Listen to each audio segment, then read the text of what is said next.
Hello friends, স্বাগত জানাই উত্তরণ ইউটিউব চ্যানেলে। আমার ক্লাস 9 শিক্ষার্থী বন্ধুদের স্বাগত জানাই। আজকে আমি উপস্থিত হয়েছি তোমাদের যে রায় মার্টিন প্রশ্ন বিচিত্রা আছে, বাংলার যে মডেল প্রশ্নপত্রগুলো আছে সেগুলো উত্তর সমাধান করব 2026 প্রশ্ন বিচিত্রা রায় মার্টিন। তাই সময় না নষ্ট করে আজকে মূল বিষয় চলে যাব বন্ধুরা। তোমরা শেষ পর্যন্ত ভিডিওটি দেখে নাও বন্ধুরা। পেজ নম্বর 8 বাংলা প্রথম পর্যায়ক্রমিক মূল্যায়ন, যেটা 40 নম্বর, আর প্রজেক্ট আছে 10 নম্বর। থেকে জানো এপ্রিলে ফার্স্ট উইকে বহু স্কুলে তোমাদের পরীক্ষা শুরু হতে চলেছে, কারোর 1 তারিখ, কারো 2 তারিখ, কারোর 4 তারিখ থেকে। আর পাঠ্য যে বিষয়গুলো আছে প্রত্যেকেই তোমরা জানো, অবগত। কলিঙ্গ দেশের ঝড় বৃষ্টি কবিতার মধ্যে যেটা আছে সেটা প্রত্যেকেই জানো তোমরা। কলিঙ্গ দেশের ঝড় বৃষ্টি আছে, অবশ্যই ভালো করে দেখে যেও। তারপরে ধীবর বৃত্তান্ত আছে, নাটক, ইলিয়াস আছে, গল্পের মধ্যে ইলিয়াস আছে, দাম আছে, আবার কবিতা আছে একটি, নোঙর, ভালো করে দেখে যেও। ভাব সম্ভাষণ আছে, ধাতু, প্রত্যয়, উপসর্গ, অনুসর্গ, ধ্বনি পরিবর্তন। আর সহায়ক পাঠের মধ্যে আছে বোমযাত্রী ডায়েরি। 8 নম্বর পেজের আমরা মধ্যশিক্ষা পর্ষদ প্রদত্ত যে নমুনা প্রশ্নপত্র তার উত্তরগুলো সমাধান করব। প্রথম প্রশ্ন দেখো বন্ধুরা, ঈশানে উড়িল মেঘ সঘনে চিকুর। ঈশান বলতে হলো, প্রত্যেকেই জানো সেটা, উত্তর হবে অপশান খ, উত্তর পূর্ব কোণকে আমরা ঈশান কোণ বলি। 1-2, ইলিয়াস তাকে একটা বাড়ি দিল, কিছু গরু ঘোড়াও দিল। ইলিয়াস এসব দিয়েছিল কাকে? তার ছোট ছেলেকে। কাকে দিয়েছিল? তার ছোট ছেলেকে। তাহলে কী হবে? অপশান গ। চলে যাব, প্রভু আজ আমার সংসার চলবে কীভাবে। বক্তাকে? বক্তা হয়েছিল অপশান গ, জেলে, অর্থাৎ ধীবর। এটা হচ্ছে নাটক থেকে নেওয়া হয়েছে, ধীবর বৃত্তান্ত থেকে, কালিদাস বিরচিত। উত্তরগুলো দাগ দিয়ে দিচ্ছি, এগুলো তোমরা স্ক্রিনশট নিয়ে নেও। আজ দিনের শুরুতেই একটা বৃশ্চিকাণ্ড হয়ে গেল। উদ্ধৃতাংশে যে দিনটির প্রসঙ্গ রয়েছে সেটি হলো, এটা হচ্ছে তোমাদের সহায়ক পাঠ, যেটা হচ্ছে বোমযাত্রী ডায়েরি, সেটা হচ্ছে 1 জানুয়ারি, অপশান ক। আচ্ছা, 1-5, সমবর্ণ লোপের ক্ষেত্রে দুটি সমধ্বনির মধ্যে কি হয়? উত্তরটা প্রত্যেকেই জানো, অপশান ক হবে একটি ধ্বনি শুধুমাত্র লেখায় লোপ পায়। উত্তর হবে অপশান ক। চলে যাব আমরা পরের প্রশ্ন, 1-6, শহুরে উদাহরণটি হচ্ছে প্রগত স্বরধ্বনি, পরাগত স্বরধ্বনি, অনন্য স্বরসঙ্গতি, না মধ্যগত স্বরসঙ্গতি। অবশ্যই মধ্যগত স্বরসঙ্গতি। মেন মানে মূল শব্দটা হচ্ছে শহরিয়া, শহরিয়া।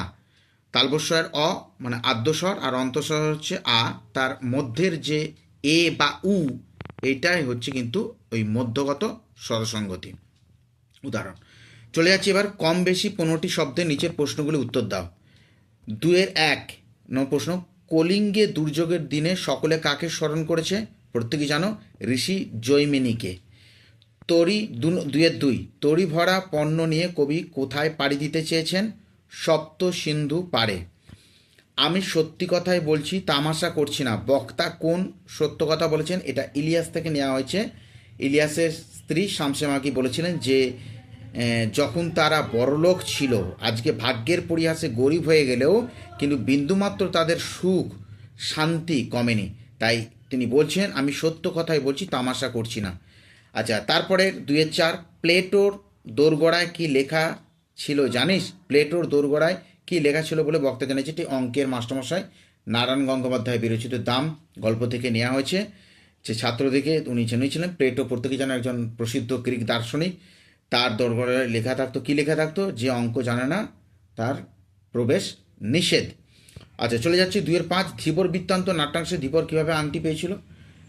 ধীবর একদিন রুই মাছ ধরেছিল, সেই রুই মাছটি যখন সে খণ্ড খণ্ড করে কাটছিল, তার পেটের মধ্য থেকে মণিমুক্তায় খচিত রাজা দুষ্যন্তের নামাঙ্কিত সাংটিটি পেয়েছিল, তাই তো? চলে যাচ্ছি আমরা 2-6 নম্বর প্রশ্ন, ধীবর বৃত্তান্ত নাট্যাংশে রাজশালক কোন ভূমিকা পালন করেছে? এটি নগর রক্ষকের, হ্যাঁ, নগর রক্ষীর ভূমিকা পালন করেছে। আবার আমি যদি বলি, একজন বিচারকের, সুবিচারকের ভূমিকাও পালন করেছে। একজন মানবতার দিক থেকে বিভিন্ন ভূমিকা উনি পালন করেছেন। হ্যাঁ, নগররক্ষীর ভূমিকা পালন করেছে, একজন বিচারকের ভূমিকা পালন করেছে। কেন বলছি বিচারকের ভূমিকা? যখন দুই রক্ষী যখন তাকে মারছিল, তার কথাটা শুনতে চাইছিল না, কিন্তু এই রাজশালকই বলছে না, তাকে বলতে দাও, কি বলছে আগে ঘটনাটা শুনি। তাহলে একজন বিচারক, একজন সুপ্রশাসকও বলতে পারি, এবং মানবতা, লাস্টে তাকে বলেছিল আজ থেকে আমার পরম বন্ধু হলে মিত্র। তাহলে ঠিক ঠিক মনে পড়েছে কোন ঘটনা বক্তার মনে পড়েছে, এটা দাম গল্প থেকে নেওয়া হয়েছে। এখানে সুকুমারের কিন্তু সেই কঠোর অনুশাসনের মধ্যে যে একসময় রাখতো সেই অঙ্কের মাস্টারমশাইয়ের কথা কিন্তু মনে পড়েছে। চলে যাচ্ছি পরে প্রশ্ন 2-8। ভিভিআই কোন দুটি প্রত্যয়কে তুলনাবাচক তদ্ধিত প্রত্যয় বলা হয়? তর এবং তম প্রত্যয়কে তুলনাবাচক তদ্ধিত প্রত্যয় বলা হয়। কারণ মনে রাখবেন, দুটি বিষয়, দুটি ব্যক্তি, দুটো বস্তুর মধ্যে যদি তুলনা করা হয় তখন সেখানে তর প্রত্যয় হয়। আর বহুর মধ্যে যদি একের উৎকর্ষ বা অপকর্ষ বোঝাতে তখন কিন্তু তম প্রত্যয়। যেমন হচ্ছে উচ্চ প্লাস তর, উচ্চতর, মানে দুজনের মধ্যে কম্পেয়ার করা হচ্ছে দুটো বিষয়ের মধ্যে। আর উচ্চতম, উচ্চ প্লাস তম, মানে বহুর মধ্যে একের উৎকর্ষ তুলনা করা হচ্ছে তখন হয় তম। আচ্ছা, মধ্য স্বরলোপের একটি উদাহরণ দাও। যেমন হচ্ছে জানালা, বর্গীয় আকার, দন্তন্য আকার, লয় আকার। যখন আমরা উচ্চারণ করি কি হয়? জানলা, জানলা, বর্গীয় আকার, দন্তন্য লয় আকার। মধ্যের আ স্বরধ্বনিটা লোপ হয়ে যায়। আচ্ছা, রিকে মিশ্রধ্বনি কেন বলা হয়? রি দেখো আমাদের স্বরধ্বনি হলেও উচ্চারণটা খানিকটা ব্যঞ্জনধ্বনির মতো নেয়। রি বানানটা কি হয়? র প্লাস ই, রয় হস্তে রি। তাহলে রিটা, রয়টা উচ্চারণটা দেখো, রটা হচ্ছে কি ব্যঞ্জন আর ইটা হচ্ছে কি স্বরধ্বনি। তাহলে ওই জন্যই বলা হচ্ছে মিশ্রধ্বনি। ওই যে আবার রিপিট করছি, রিকে স্বরধ্বনি মিশ্রধ্বনি কেন বলা হয় না? রের উচ্চারণটা র প্লাস ই। র হচ্ছে দেখো ব্যঞ্জন ধ্বনি আর ই হচ্ছে স্বরধ্বনি। তাই ব্যঞ্জন ধ্বনি স্বরধ্বনির মিশ্রণ থাকা একে রিকে মিশ্রধ্বনি বলা হয়। চলে যাবো এবার আমরা কম বেশি 60টি শব্দের নিচের যে কোনো একটি প্রশ্নের উত্তর দাও। কলিঙ্গে সঙ্গর সকল লোক যে জৈমিনী, জৈমিনীকে কলিঙ্গের লোক কোন পরিস্থিতি তাকে স্মরণ করেছে? ভিভিআই প্রথম পর্যায়ক্রমে মূল্যায়নে কোনো না কোনো স্কুলেতে এই প্রশ্নটা আসবে। তোমরা স্ক্রিনে দিয়ে দেখতে পাচ্ছ, উত্তরটি তোমাদেরকে স্ক্রিনে দিয়ে দিয়েছি, তোমরা স্ক্রিনশট নিয়ে ওটা রেখে দাও। উত্তর আর বলছি না, তোমরা স্ক্রিনশট হিসেবে খাতায় লিখে নিতে পারো, কারণ ভিডিওটা খুব লেন্দি বা দীর্ঘ হয়ে যাবে। এ তরিতে মাথা ঠুকে, 3-2 দাগের প্রশ্ন। এ তরিতে মাথা ঠুকে সমুদ্রের দিকে তারা ছোটে, কোন তরি? পংক্তিটি অন্তর্নিহিত কথাটি বিশ্লেষণ করো। দেখো স্ক্রিনের মধ্যে আমি উত্তরটা তোমাদেরকে তুলে ধরছি, এগুলো দেখে নাও। খুব ভালো ভালো বই থেকে তোমাদেরকে তুলে ধরছি। এগুলো তোমাদের কখনো চক্রবর্তী বই থেকে আছে, আবার কখনো তোমাদের ছায়া প্রকাশনের বই থেকে আছে। উত্তরগুলো তোমরা একটু দেখে নিও। চলে যাব পরবর্তী প্রশ্নে।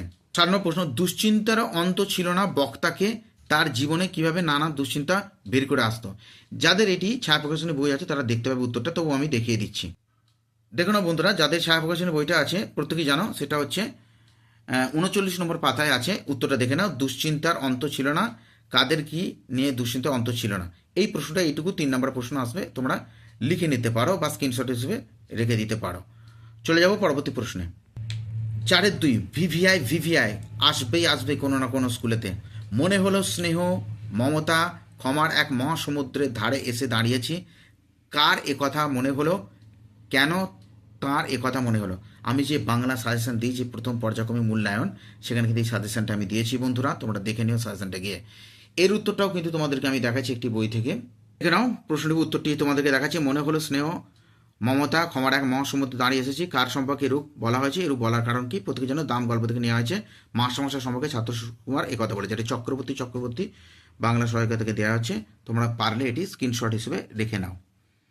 উত্তরটা আমি আর বলছি না, এসবে তোমরা বাড়িতে সুন্দর করে পড়ো। চলে এলাম বন্ধুরা আমরা 5 দাগের কম বেশি 60টি শব্দের নিচের যে কোনো একটি প্রশ্ন উত্তর দাও। সেই আংটি দেখে মহারাজের কোন প্রিয়জনের কথা মনে পড়েছে? মহারাজের পরিচয় দাও। প্রিয়জনের কথা মনে পড়া রাজা কি প্রতিজ্ঞা করেছিলেন সেটা লেখো। ভিভিআই এটি ছায়া প্রকাশনের বইটি যাদের আছে প্রত্যেকেই জানো, সেটি 23 নম্বর পাতায় আছে। তবু তোমাদেরকে আমি উত্তরটি দেখিয়ে দিচ্ছি, দেখে নাও। সেই আংটি পে এটি একবার এসেছে আরামবাগ হাই স্কুলে, দেখে নাও। প্রসঙ্গ দারুণ। উত্তরটি তোমরা পারলে স্ক্রিনশট হিসেবে রেখে দিয়ে তোমরা বাড়িতে পড়তে পারো। চলে যাচ্ছি এবার পরবর্তী প্রশ্নে। আপনারা অনুগ্রহ করে শুনুন বক্তা কে, তার বক্তব্যটি কি? এটা প্রত্যেকেই জানো যে প্রসিদ্ধ মহাকবি কালিদাস বিরচিত ধীবর বৃত্তান্ত নাটক থেকে নেওয়া হয়েছে। এখানে ধীবর বলছেন। তো উত্তরটা তোমাদেরকে আমি দেখিয়ে দিই, দেখে নাও বন্ধুরা। আপনারা অনুগ্রহ করে শুনুন বক্তাকে, ওই যে বললাম ধীবর, সে কি শোনায়। এই যে উত্তরটা তোমরা পারলে স্ক্রিনশট হিসেবে রেখে দিতে পারো। 5 নম্বর খুব সংক্ষেপ উত্তর।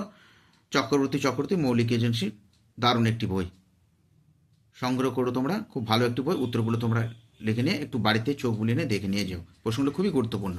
চলে এলাম বন্ধুরা এবার কম বেশি 150 শব্দে নিচের যে কোনো একটি প্রশ্নের উত্তর দাও। অম্বিকা মঙ্গল গান শ্রী কবি কঙ্কন, অম্বিকা মঙ্গল এবং তার কবি কঙ্কনের পরিচয় দাও। কলিঙ্গ দেশে ঝড় বৃষ্টি অংশে বর্ণিত প্রাকৃতিক দৃশ্যের পরিচয় দাও। ভিভিআই প্রশ্নটা আসবেই। আর অম্বিকা মঙ্গল বলতে আমি বলে রাখি, একটু উত্তরটা শুনে দিই তোমাদেরকে। দেবী অম্বিকা নামে পরিচিত, তাই চণ্ডীমঙ্গল কাব্যটিকে কোথাও অম্বিকা মঙ্গল কাব্য বলা হয়। কবি কঙ্কন মুকুন্দরাম চণ্ডীমঙ্গল কাব্যটিকে কখনো কখনো উনি অম্বিকা মঙ্গল বলে অভিহিত করেছেন। আর শ্রী কবি কঙ্কন মনে রাখবে, চণ্ডীমঙ্গল কাব্যের রচয়িতা মুকুন্দরাম চক্রবর্তী নিজের নামের সঙ্গে কবি কঙ্কন শব্দটি উপাধিরূপে কখনো ব্যবহার করতেন, তাই তিনি এই মুকুন্দরাম চক্রবর্তী কিন্তু কবি কঙ্কন রূপেই কিন্তু পরিচিত, মনে রাখবে। আর কলিঙ্গ দেশে ঝড় বৃষ্টির প্রাকৃতিক দৃশ্যের পরিচয় দাও, প্রশ্নটা উত্তরটা এইভাবে লিখবে। দেখে নাও, পর্যায় বা প্রজাদের দুর্দশা কীভাবে যেমন উত্তরটা লিখবে। এই দেখো, প্রথমে আমার একটি ছাত্র লিখেছে, প্রথমে পয়েন্টগুলো এইভাবে দিয়ে শুরু করবে। কলিঙ্গ দেশ জলমগ্ন, অন্ধকার ছেয়ে যায়, প্রজাদের গৃহত্যাগ, শস্যের ক্ষতি, প্রবল বন্যা, হনুমানের ধ্বংস সাধন, এইভাবে উত্তরগুলো কিন্তু তোমরা লিখে আসবে, তাহলেই কিন্তু কমপ্লিট হয়ে যাবে। চলে এলাম 6-2 দাগের প্রশ্ন। নোঙর গিয়েছে তটের কিনারে, নোঙর কি? নোঙর তটের কিনারে পড়ে যাওয়া বলতে কবি কি বোঝানো? দেখো, নোঙর শব্দের অর্থ হচ্ছে নৌকা বাঁধার কাঁটা। এখানে কবি নোঙর বলতে বাঁধা প্রতিবন্ধকতার প্রতীক হিসেবে অজিত দত্ত শব্দটিকে ব্যবহার করেছেন। আমাদের নোঙর যেমন নৌকার গতিময় জীবনে বাধা সৃষ্টি করে, তেমনি মানব জীবনে নোঙর রূপী নানা জাগতিক মায়া বন্ধন আমাদের প্রতিবন্ধকতা সৃষ্টি করে। এবার ওই যে নোঙর তটের কিনারে পড়ে গিয়েছে, কিভাবে উত্তরটা লিখবে? এইভাবে লিখবে তোমরা বন্ধুরা, আমি দেখিয়ে দিচ্ছি উত্তরটা। আমার একটি স্টুডেন্ট লিখেছে, দেখে নাও। জীবনে অপূর্ণতার বেদনা, উত্তরটা দেখতেই পাচ্ছ, এই পয়েন্টটা দেবে। তারপরে হচ্ছে কাজ করে যাওয়া, তারপরে হচ্ছে ব্যর্থতা, এইভাবে উত্তরটা তোমরা লিখে আসবে, তাহলে কিন্তু তোমরা পেয়ে যাবে। চলে এলাম বন্ধুরা এবার 7 নম্বর প্রশ্ন। কম বেশি 150 শব্দের নিচের যে কোনো একটি প্রশ্ন উত্তর দাও। মোট কথা, ইলিয়াস তখন খুব বলবোলাও, পাশের সকলেই তাকে ঈর্ষা করে। ইলিয়াস কীভাবে সকলের ঈর্ষার পাত্র হয়ে উঠেছিল, তার পরবর্তী জীবনের ছবি কীভাবে বদলে গেল সেটি লেখো। তাহলে এটা জানো প্রত্যেকেই যে তোমার দীর্ঘ 35 বছর যে নিরলস পরিশ্রম করে ওই দম্পতি যে বিপুল সম্পত্তির অধিকার করেছিল, তারপরে তার অতিথি সৎকারণের যে চিত্র আমরা পাঠ্যে পাই, তারপরে তার ছোট ছেলেকে যে কিছু গরু ঘোড়া এবং কিছু একটি বাড়ি দেওয়ার পর থেকে সে তার ভাগ্যের বিপর্যয় শুরু হয়, তারপরে কিভাবে সে দরিদ্র জীবনে উত্তীর্ণ হয়েছিল, এইগুলো একটু গুছিয়ে লেখো। তারপরে পরের প্রশ্নটা খুব গুরুত্বপূর্ণ, 7-2 থেকে। একদিন একটি পত্রিকার পক্ষ থেকে ফরমাস এলো, আমার ছেলেবেলার গল্প শোনাতে হবে। কার কাছে এমন ফরমাস এলো এবং তিনি তার ছেলেবেলার গল্প কীভাবে শোনালেন? এটা প্রত্যেকে যেন নারায়ণ গঙ্গোপাধ্যায় পেরেছিল। দাম গল্পে ছাত্র শিক্ষকের একটা নিবিড় সম্পর্ক যেখানে প্রতিফলিত হচ্ছে, সেখানে কিন্তু গল্পকথা সুকুমার কলেজে বাংলা ভাষার অধ্যাপনা করতেন, তার কাছে কোনো একটি জনৈক পত্রিকার গল্প শোনা ফরমাস এসেছিল। তাই উত্তরটা তোমাদেরকে একটু দেখিয়ে দিই। উত্তরটাই, একদিন এক পত্রিকার এক ফরমাস ছিল। উত্তরটা একটু দেখে নাও তোমরা, খুব সংক্ষেপে উত্তরগুলো কিন্তু দেওয়া আছে। 5 নম্বর, এটা তোমরা স্ক্রিনশট হিসেবে রেখে দিতে পারো। তারপরে চলে যাচ্ছে 8 নম্বর প্রশ্ন। কম বেশি 150 শব্দের প্রশ্নের উত্তর দাও। প্রত্যেকেই তোমরা জানো, এটা তোমাদের যে সহায়ক পাঠ বই আছে বোমযাত্রী ডায়েরি, সেখান থেকে আছে তোমাদের প্রাইভেট টিউটররা বা যেসব সহায়ক বই আছে সেখান থেকে একটু দেখে নাও। তাহলে আমরা আজকে মধ্যশিক্ষা পর্ষদ প্রদত্ত যে নমুনা প্রশ্নপত্র সেটা সারলাম। তারপরে আমরা মডেল 1 থেকে আমরা শুরু করব, বাগনান হাই স্কুল থেকে আমরা শুরু করবো। ভালো থেকো বন্ধুরা, সুস্থ থেকো, এগুলো প্র্যাকটিস করে নাও। খুব তাড়াতাড়ি ভিডিও নিয়ে আসবো আবার। ধন্যবাদ।